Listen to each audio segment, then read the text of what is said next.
morning, everyone, and thank you for joining us this Sunday. We begin with deadly and dangerous weather. In Kentucky, the rain, it is just relentless. Up to a foot has fallen. At least 4 people have died in flash flooding. A state of emergency is in effect. Wildfires have also proven deadly. 3 firefighters were killed, 2 others burned, battling flames along the Colorado-Utah border. And tonight, the fire threat you can see right there is extreme in these western states. CBS's Adam Yamaguchi is in Los Angeles with the latest developments. Adam, good evening. Good evening, Jerika. The 3 firefighters were part of a 5-person federal crew that were overtaken by flames near the Colorado-Utah border. 2 others were injured. This all comes as flames ravage the West. Lightning strikes sparked additional fires across Utah, where over 200,000 acres have already burned. My house could be gone tomorrow, tonight. And you don't know. Along the Utah-Colorado border, several fires merged to create the Snyder Fire that's now burned over 28,000 acres. The bodies of the firefighters brought to the Mesa County Coroner's Office in a long procession. Extreme red flag conditions are fueling fires across the West, already suffering from severe drought.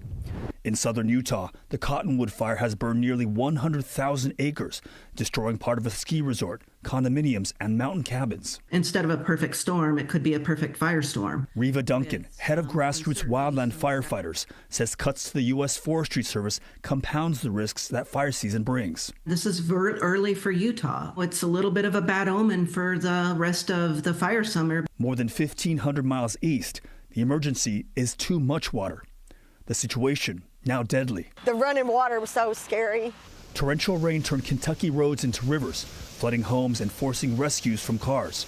The governor has declared a state of emergency, along with Spencer County Judge Executive Scott Travis. I don't know how much more it's going to rain. Hope it misses us because we have had enough.